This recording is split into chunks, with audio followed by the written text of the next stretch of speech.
So first week or so of practice, first game, we really overemphasized switching on and off ball, the communication piece, and that was a scheme for the game. And guys like Rob and Al, that's going to be what your expectations are, what we saw, the way they're switching out onto guards? If we're in that coverage, so we'll go game to game, and obviously it'll be personnel based, but something that we've had them do for the last 4 days of practice and in the scrimmage to kind of implement that and get those guys used to that. Depends on the personnel. As you saw later in the game, we were getting hurt by it and took Ennis out of that. So it's definitely game by game plan, but that's one of our schemes for sure. Coach, we'll go to a Zoom question with Mark Murphy. Hi, Ime. Do you have a rough idea yet of how deep you want your rotation to go? Yeah, I mean, we have a great veteran group on the bench. Other than, our starters obviously bringing Dennis and Josh and some of those guys along, as well as the young guys. So we have a ton of quality players. It'll play itself out to some extent in training camp and preseason, but we feel comfortable with 10 to 12 of our guys. It's just a matter of, like I mentioned earlier, game by game scheme and coverage and who we're guarding and who we're playing. But we feel comfortable with 12. As I mentioned, it'll play itself out over these last 3 preseason games, last 2 weeks of training camp. And, we'll see where we get in the game. It's hard to play 12 guys, obviously, every night. And, 9, 10 is a more manageable number. And so that's where the competition lies and how they'll play in the games and what we're seeing in practice. Back to in-person question with Brian Robb. What, just after watching the film, did anything stick out to you more, either good or bad, just based on, what you'd already seen in real time there? Yeah, the good was the unselfishness, the pace they played with. They really worked hard at what we've been trying to put in the first few days of training camp and the scrimmages. So they were very unselfish. At times, it felt like too unselfish at the start of the game. I think we had some turnovers by passing up shots, but the pace was great. Defensively, there was some slippage in some of the areas on those switches that we just talked about. But overall, the missing shots was what left a bad taste in your mouth during the game. But when you go back and watch the film, the quality of shots were there. Guys were moving the ball, being unselfish, and we know we're going to shoot it better when we get those same looks. So not to take away from what we did that night. I mentioned the other night an ugly win based on the shooting, but overall the way we played was great, unselfish, fast-paced, and defensively we did some good things, holding the team to 97 points. Gary Washburn.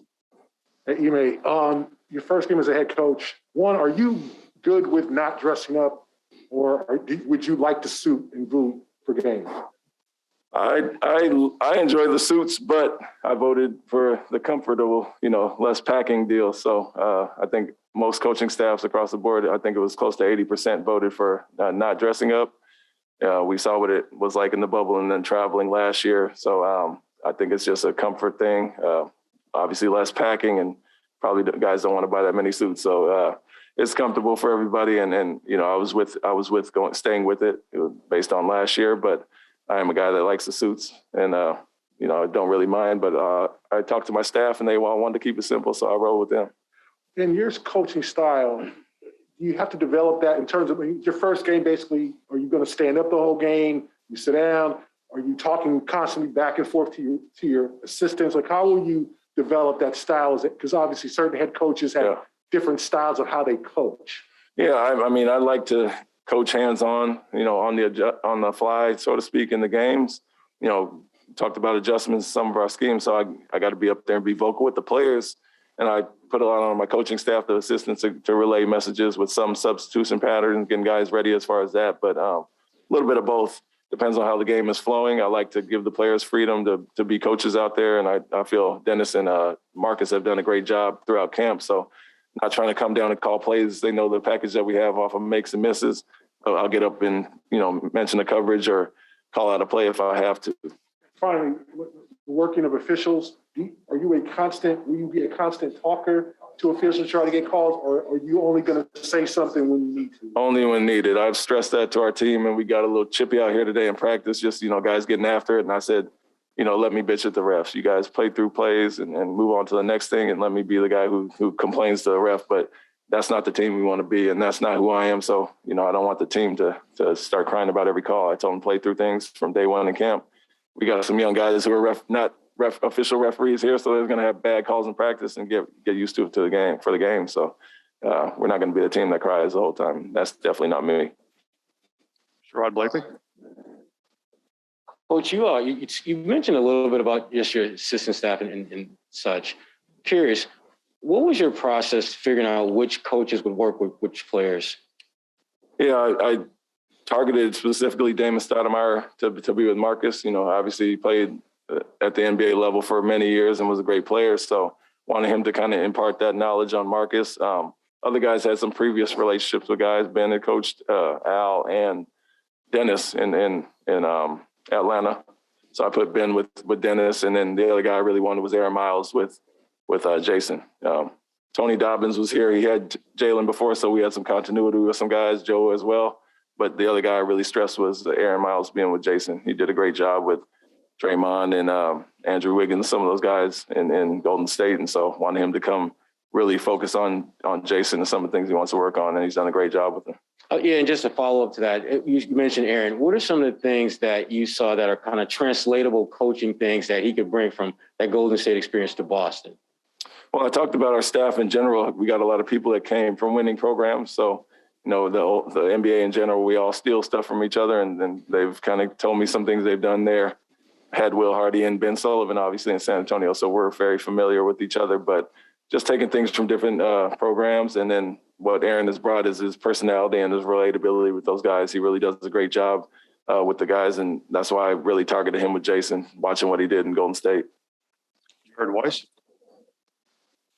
When you started Juancho the other night, you said that you don't really need to see Al in the starting lineup right away because you know Al well. I'm wondering how much have you used Al and Rob together in camp? And like, do you have a comfort level with how that's working? And I guess, what is it about Al besides the fact that he's really old that you kind of like, you're confident you don't really need to see him out there because you know how he's going to work? Yeah, we've had several different lineups here. We've gone big and small, and we've seen Al with Rob quite a bit, and they're doing a great job. And I mentioned how well Al has played since he's shown up in the building. And so knowing what Al brings, it's more so seeing the young guys with those groups. And I talked about that a little bit, but, you know, we'll see Al out there in starting lineups as well in the preseason. But what I was more so saying was that we know what we have with Al. We've seen him in practice. We know the steady leadership he brings and what he brings, the contrasting style to some of our smaller four men. So we know that already as a matter of seeing the other guys there. And Al's been great from day one. I mentioned that. And it's almost like let's see other things because we know what Al's going to bring, the steady, leadership every night. Is there something about the way Al plays that you don't need him to actually get those game reps out there the same way other guys do because he just already kind of knows everyone's tendencies and knows how to play with them? I would say part of that is, his veteran experience, but, he has a contrasting style to some of our other bigs. And so we wanted to stagger that as well and have him be a stretch five when he's in there as opposed to Ennis and Robert. So we're looking at that as well to see who works at different positions at the five, but when we can slide him to the four, we know what he's going to do as well. Space the floor, be a post-up threat, and be a great initiator of the offense. Last question is from Amanda Pflugrad. Hi, Ime. Aaron Nesmith got some early run with the starters. What stood out to you in his first preseason game and kind of the poise that he showed down the stretch? Yeah, he showed it at points last year and also in Summer League, so we know what we have with Aaron. It's just a matter of him getting the reps with that starting group. But like you mentioned, the shooting ability is obviously there. We wanted to step up defensively as well and be solid, not be a liability there. But he does a lot of good things out there. Obviously finished the game very well toward the end. But I think the experience of him being out there with some of the starting guys, as well as the second and third unit who came in and finished the game, is invaluable for a young guy. So it's not just to see him with the starters, but just to get him minutes in general and see him in different roles. And so he was great in Summer League. Now we want to see him do it on the bigger stage. Wrap it up right there. Thank you, Coach. Thank you.